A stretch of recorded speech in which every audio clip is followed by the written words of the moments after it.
Halo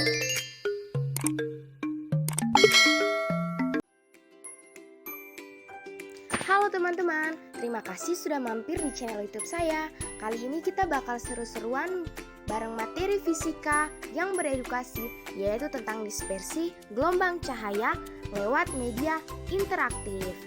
Gimana keseruannya? Yuk langsung aja kita mulai. Check it out, happy watching!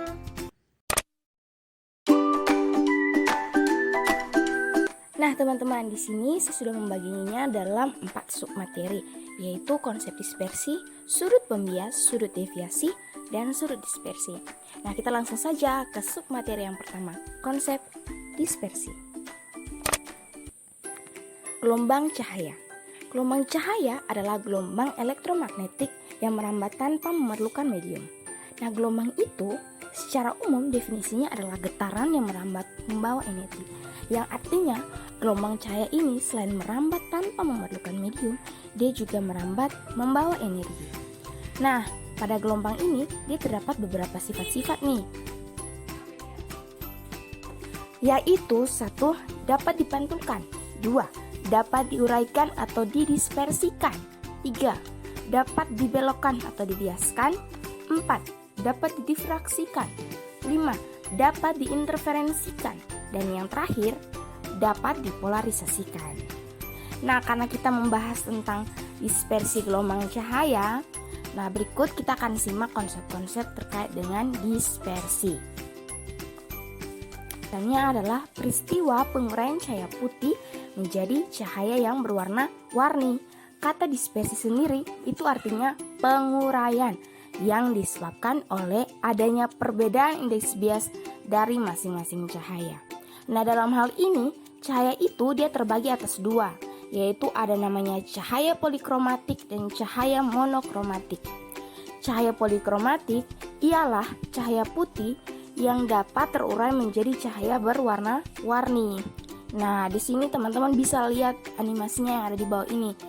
Nah, ini ada sebuah cahaya putih, dia masuk ke dalam sebuah prisma kaca. Kemudian dia keluar itu dia akan terurai.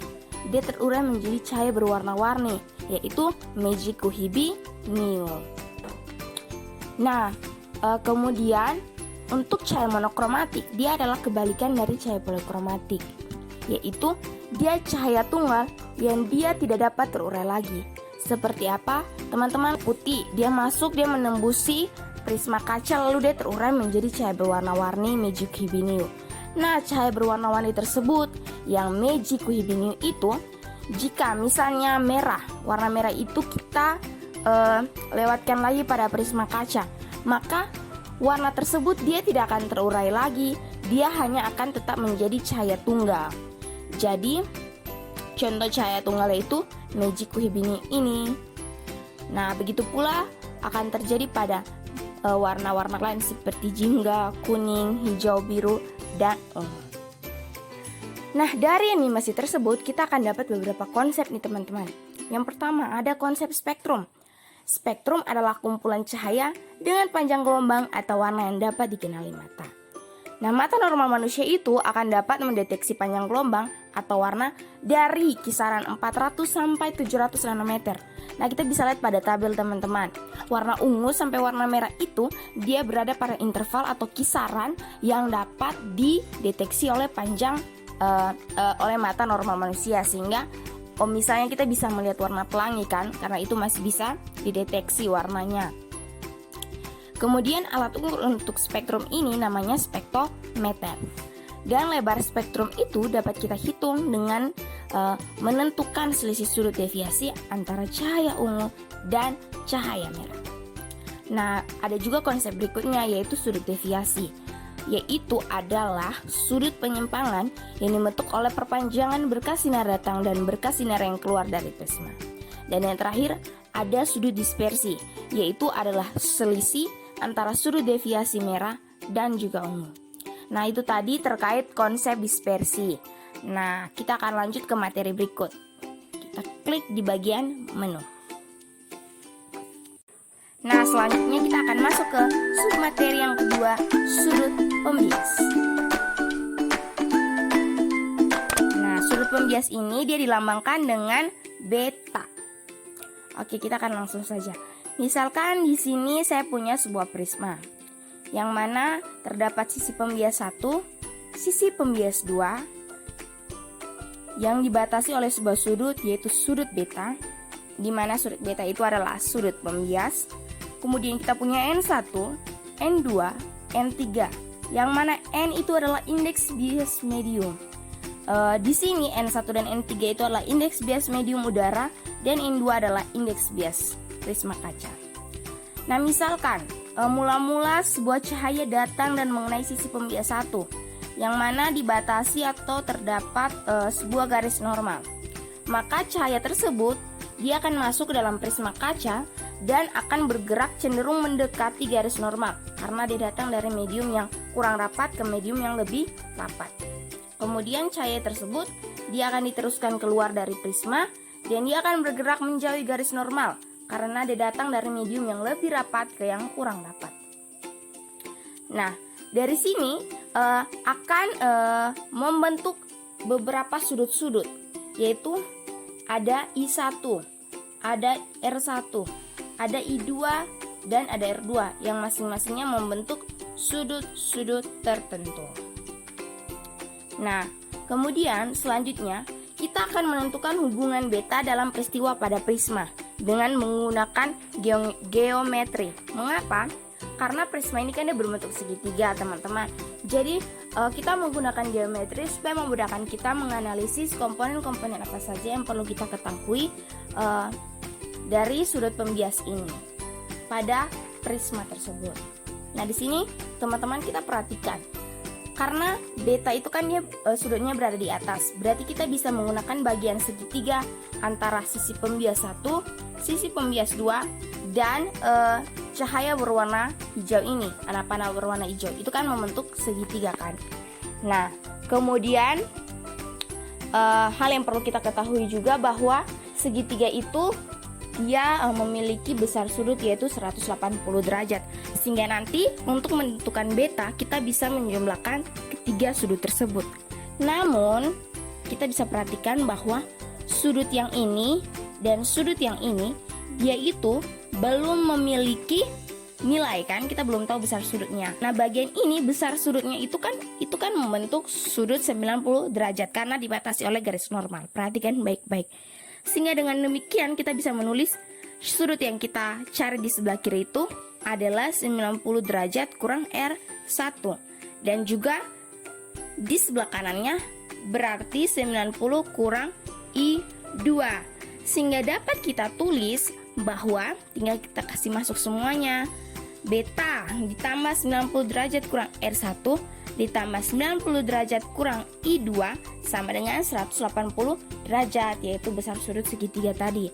Kemudian kita kalkulasi semuanya sehingga akan kita peroleh beta sama dengan R1 ditambah I2, di mana I2 adalah sudut datang 2 dan R1 adalah sudut bias 2. Nah, itu tadi pembahasan seputar sudut pembias. Selanjutnya kita akan masuk ke submateri berikutnya pada bagian menu. Nah, materi berikutnya adalah tentang sudut deviasi. Sudut deviasi yang dilambangkan dengan delta. Nah, kita perhatikan pada gambar nih teman-teman. Jadi ini gambar yang tadi yang kita analisis pada sudut pembias tadi.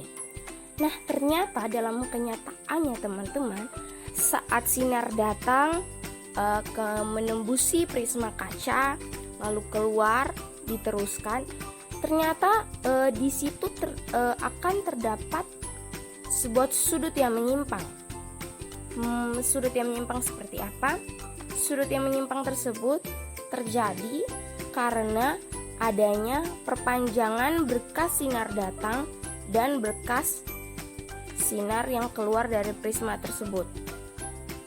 Nah, perpanjangan kedua sinar tersebut juga ternyata dia membentuk sebuah sudut yang dinamakan dengan sudut deviasi ini. Nah, sudut deviasi ini kita bisa tentukan besarnya.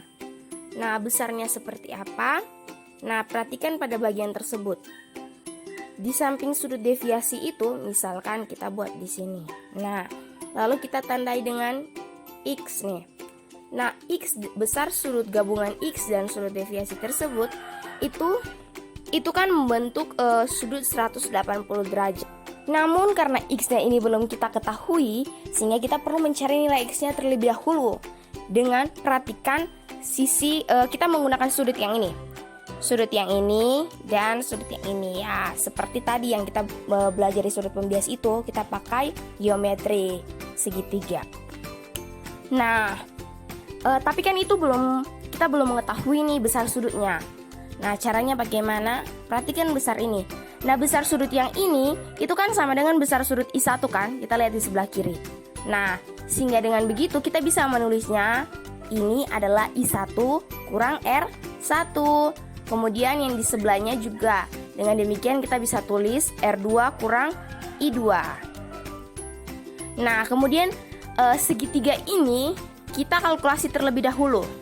Kita tulis X tambah dalam kurung I1 kurang R1 ditambah R2 kurang I2 itu sama dengan 180.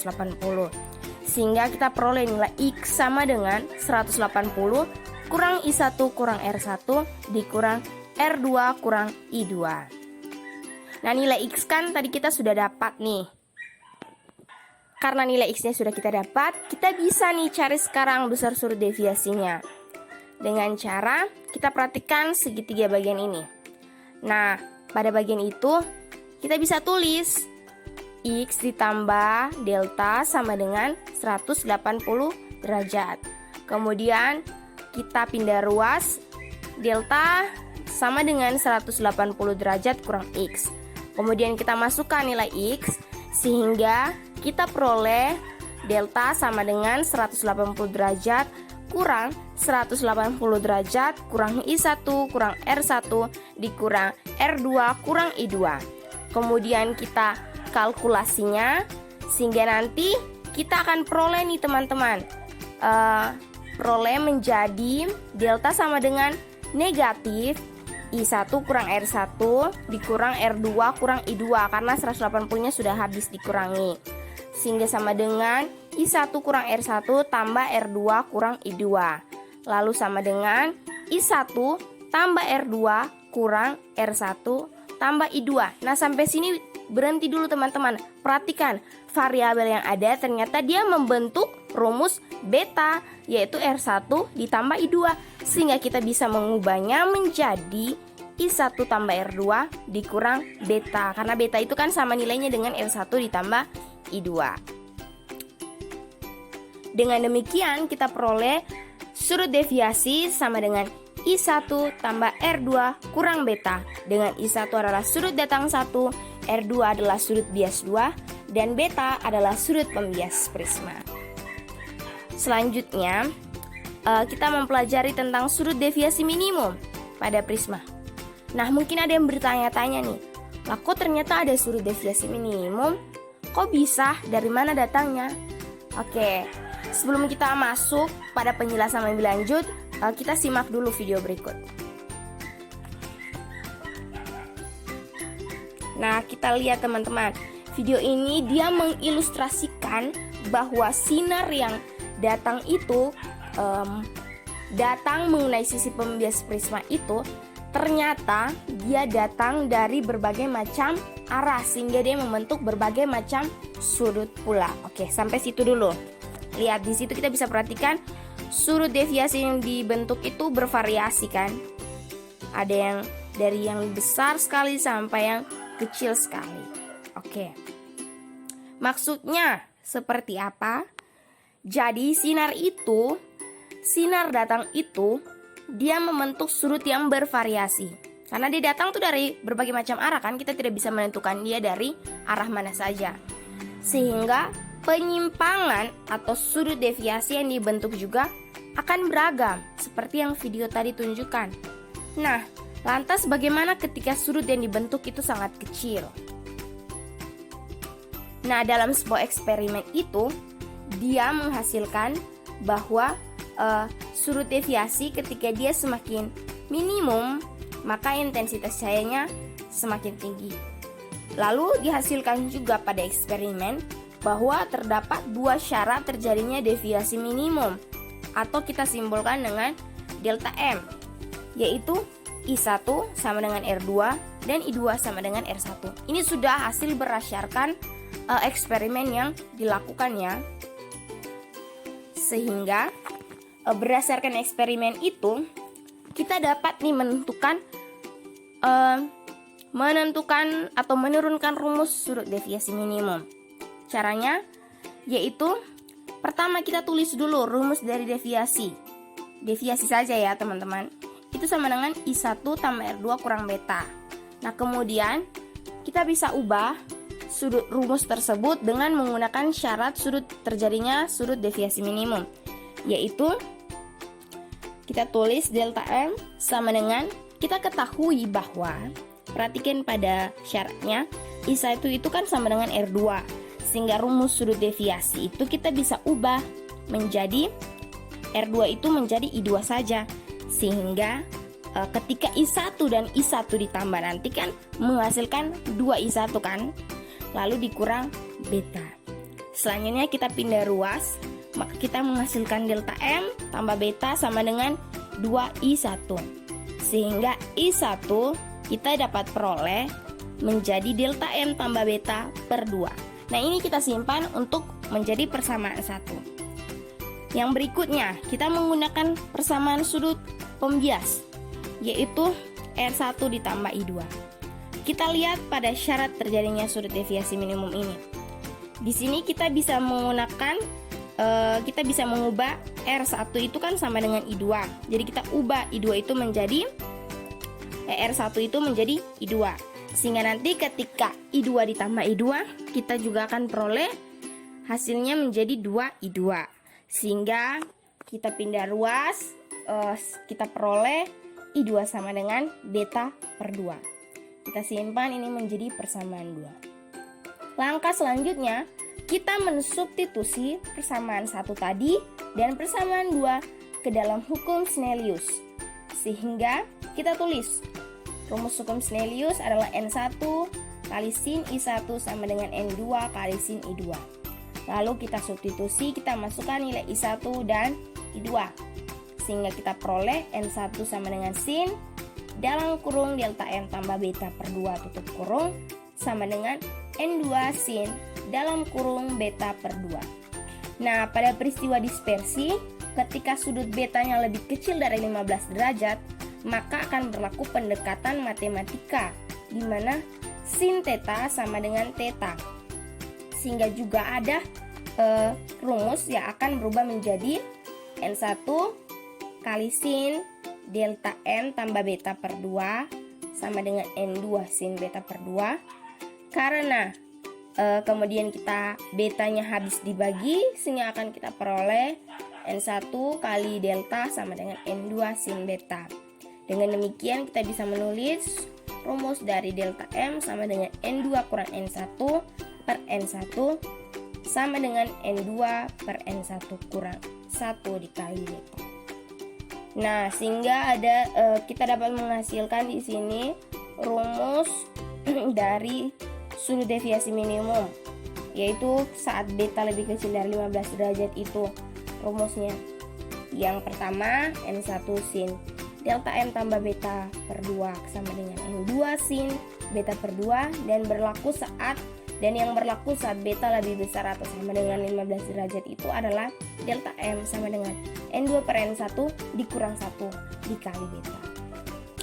Nah, sudut deviasi ini teman-teman, sudut deviasi minimum ini dia terjadi pada semua cahaya yang terurai.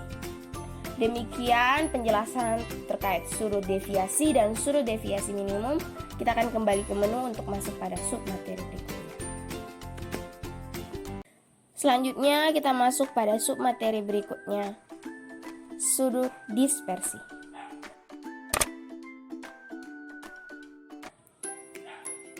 Sudut dispersi adalah selisih antara sudut deviasi merah dan sudut deviasi ungu. Pertama-tama kita tulis dulu rumus dari masing-masing sudut deviasi. Sudut deviasi ungu rumusnya sama dengan NU, indeks bias cahaya ungu per N1 dikurang 1 kali beta. Sudut deviasi merah sama dengan Nm atau indeks bias cahaya merah per N1 kurang 1 dikali beta. Sehingga kita peroleh selisihnya menjadi delta. Delta sudut deviasi, delta sudut dispersi itu sama dengan delta U kurang delta M sama dengan NU kurang NM per N1 dikali beta. Nah, itu dia kita peroleh rumus dari sudut dispersi. Selanjutnya kita akan kembali ke menu untuk masuk pada contoh soal. Nah, ini dia teman-teman, setelah mempelajari 4 submateri tadi, di sini saya juga sediakan beberapa contoh soal untuk melatih teman-teman dan mengetahui sejauh mana nih pemahaman teman-teman tentang materi-materi dispersi gelombang cahaya. Oke, langsung saja kita masuk pada bagian contoh soal. Di sini soalnya ada gambar nih teman-teman, perhatikan gambar tersebut.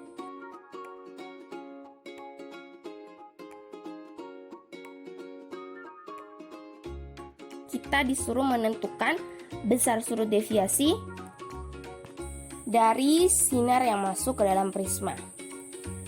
Nah, pertama-tama kita harus menulis dulu diketahuinya nih. Di sini diketahuinya N udaranya adalah 1, N kacanya adalah 1,5, betanya 60 derajat dan I1-nya sama dengan 60 derajat. Nah, ditanya sudut deviasi. Penyelesaian. Pertama-tama, sudut deviasi itu dicari dengan menggunakan rumus atau persamaan delta sama dengan I1 tambah R2 kurang beta. Nah, di sini kita belum mengetahui nilai dari R2, sehingga pertama kita harus mencari dulu nih nilai dari R2 itu. Nah, kita bisa mencarinya nilai R2 itu dengan rumus sebagai berikut. Pertama, R1 itu kan sebagai sudut bias, sehingga berlaku hukum Snellius dengan N1 itu sama dengan N udara dan N2 itu sama dengan N prisma. Sehingga dapat kita tulis sin I1 per sin R1 sama dengan N2 per N1. Lalu kita masukkan nilai dari I1 yaitu 60, jadi sin 60 per sin R1. Nilai R1 adalah belum kita ketahui sama dengan nilai N2 1,5 dan nilai N1 adalah 1. Sehingga kita peroleh sin dari I1 tadi, sin 60 itu adalah 1/2 akar 3 per sin R1, lalu sama dengan 1,5. Lalu kita pindah ruas sehingga kita peroleh nanti sin R1 itu sama dengan 1/3 akar 3. Lalu R1 itu kita pindah ruas, sinnya jadi akan menjadi arcus sin 1/3 akar 3. Nah, arcus sin 1/3 akar 3 itu nilainya adalah 36,36.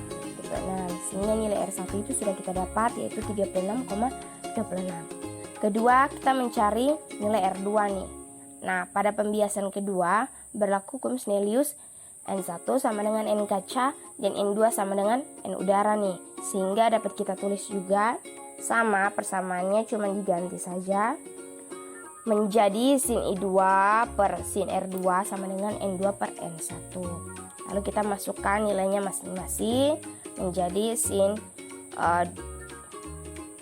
24,74 derajat dibagi sin R2 sama dengan 1/1,5. Lalu sin R2 itu menjadi sama dengan sin 24,74 derajat dikali 1,5. Kita kali silang. Lalu kita akan peroleh sin R2 itu sama dengan 0,63. Kemudian kita pindah ruas sehingga kita peroleh nilai R2-nya sama dengan arcus sin 0,63, yaitu sama dengan 39,0,5. Belum berhenti di sini.